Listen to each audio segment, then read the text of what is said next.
My dog went missing in the woods. He came back wrong. I don't know what came back from the woods, but it wasn't Max. I live alone in the northern part of Vermont. Not deep wilderness, but rural enough that my nearest neighbor is half a mile down the road, and the forest behind my house goes on for miles. I moved out here after my divorce, hoping for some quiet, some peace. Just me, my old dog, and a bit of land to call mine. Max was a mutt, German Shepherd and something else, maybe Lab or Collie. Big, loyal, dumb as bricks. He liked chasing squirrels and barking at shadows.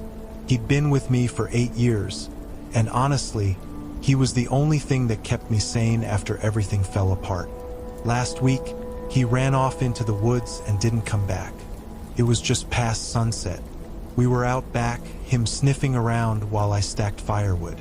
Then he froze, ears up, tail stiff, and bolted into the tree line like something had called him. I shouted, but he didn't even hesitate, just vanished between the birches. I waited with a flashlight until midnight. Nothing. I searched the woods all the next day. I called his name until my throat was raw. No barking, no paw prints, no disturbed underbrush, like he'd just been erased. By the third day, I stopped looking. I left his food bowl out anyway. Hope makes you stupid like that. On the 5th night, just past 3 a.m., I heard scratching at the back door. My heart damn near exploded. I grabbed the flashlight, ran downstairs, and there he was, sitting on the porch like he'd just gone for a stroll, dirty, tail thumping weakly against the boards. "Max!" I shouted, tears already blurring my vision. "Jesus, Max! Where the hell did you go?" He wagged his tail harder and leaned into my chest when I opened the door. His fur smelled like wet leaves and mildew, but I didn't care. I dropped to my knees and hugged him. He didn't lick my face. Max always licked my face. I chalked it up to exhaustion. Took me a day to realize something was wrong. Max was off. Not limping or hurt, but different. Detached. He followed me around the house like normal, but there was no spark in his eyes. No barking at passing cars. No growling at the mailman. No interest in toys or treats. He just watched me, all the time. Sometimes I'd find him sitting in the hallway, perfectly still, staring into the corner. Other times I'd catch him watching me sleep. Not curled up by the bed like usual, but sitting upright in the doorway. Perfect posture, head tilted, silent. At night I heard him moving, pacing, his claws tapping across the hardwood. But every time I got up to check, he'd be in the same spot, laying by the fireplace, breathing slow and steady. And then there was the thing with his reflection. Max used to hate mirrors. If he caught his reflection in the TV screen, he'd bark and back away. Now, he stares at them. I noticed it one night when I was brushing my teeth. I glanced at the bathroom mirror and nearly dropped the toothbrush. Max was sitting behind me in the doorway, unmoving, staring directly into the glass. His reflection wasn't staring at me. It was staring at itself, and it didn't blink. I tried to get him to look away, called his name, snapped my fingers. Nothing, just that steady, vacant gaze. I moved closer and waved my hand in front of his face. Finally, he blinked, slowly, like it was an afterthought, and turned his head toward me. For a second, I could have sworn his pupils were too big, too wide, too human. I didn't sleep that night. 2 days ago, I woke up to find Max standing on the kitchen table, just standing there, like a statue. He didn't move until I touched him, and even then, it wasn't a startled jump. It was slow, mechanical. He stepped down one leg at a time and padded out of the room like nothing happened. That same night, I found dirt in the hallway. Not tracked paw prints, just a mound of black earth, like someone had dumped a shovel of soil from the woods onto my floor. I cleaned it up, came back the next morning. Last night, I followed him. He got up at 2:14 a.m. I heard the back door creak open. I grabbed my flashlight and slipped outside after him. The air was ice cold, moonless. Max was moving fast, through the brush. No hesitation, no noise. I kept my light low and my distance close, following the sound of his steps. He led me deep into the woods, past the creek, past the old hunting blind, into a part one hadn't explored before. The trees thinned out, and I saw movement ahead. Max was sitting in front of something. It looked like a shallow pit, maybe 10 feet wide, 6 feet deep, freshly dug. The dirt was wet, mounded around the edges like something had crawled out, or maybe in. Max turned to look at me. His eyes reflected the flashlight beam, like an animal's. But instead of the usual green-blue shine, they were red, dull and heavy, like blood soaked through paper. He didn't growl. He didn't bark. He just smiled. At least it looked like a smile. His lips peeled back too far, teeth too white, too even. Then he stood and walked around the pit and disappeared into the trees. I didn't follow. This morning there were 2 bowls of food gone. 2 spots in the snow melted where bodies had slept. Max is sleeping at my feet now, but I swear he's not alone. Sometimes I catch him looking into corners again.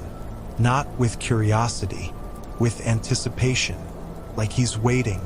And earlier, I found another mound of dirt by the door. This one had something sticking out of it. A bone, not a dog bone. A finger. I don't know what came back from the woods, but it isn't Max. And I don't think it came back alone. I didn't go to work, didn't check my email, didn't answer calls. Instead, I drove into town and bought every motion-activated camera the hardware store had. Trail cams, baby monitors, even a few cheap security ones. I told the clerk I had a coyote problem. He gave me a tight smile and didn't ask questions. When I got back home, I set them up everywhere. 1 in the hallway, 1 in the living room, 2 in the backyard, 1 pointed at Max's bowl, and 3 around the perimeter of the woods. I linked them to a basic monitor on my desk and kept the feed up all night. Max watched me while I installed them. He didn't move, didn't make a sound, just sat there on the floor, staring, as if he already knew what I'd see. That first night, I didn't sleep. I watched the feeds until my eyes burned. At 1:23 a.m., Max stood up. The hallway camera caught it. He rose, slowly, unnaturally, and walked out of frame.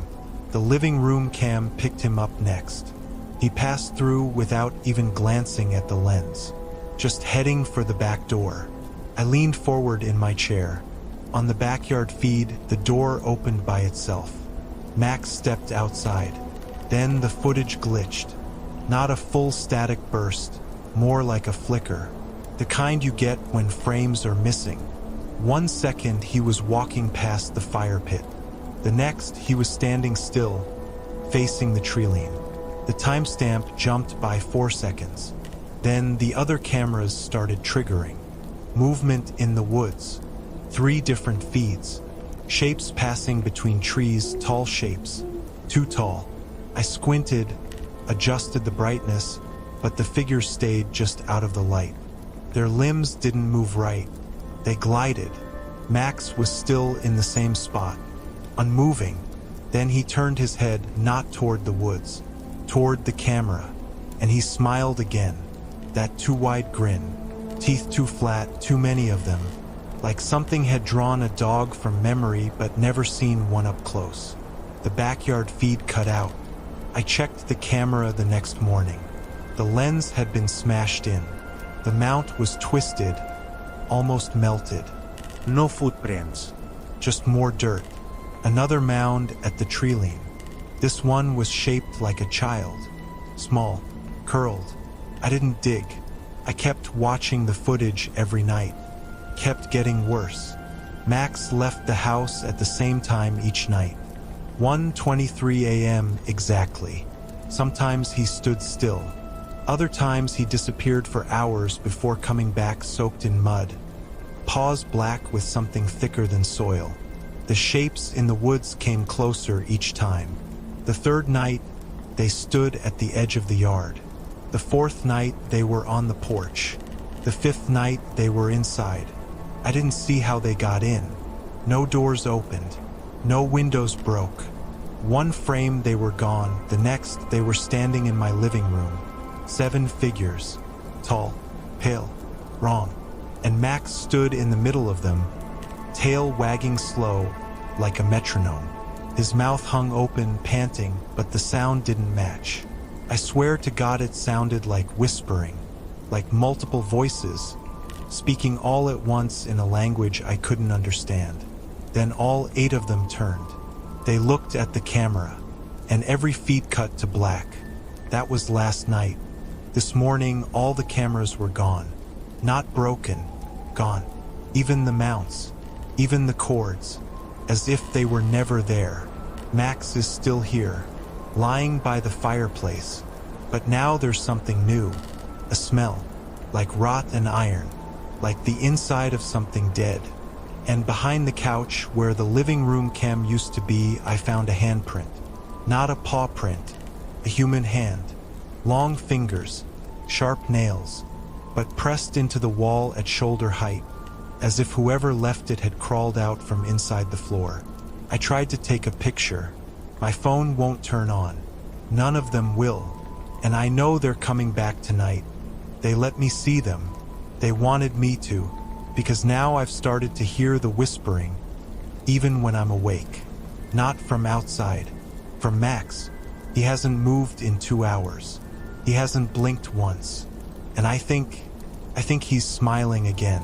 Please, if anyone's reading this, if anyone's seen anything like this before, tell me what to do, because I don't think I can stay here tonight, but I also don't think they'll let me leave.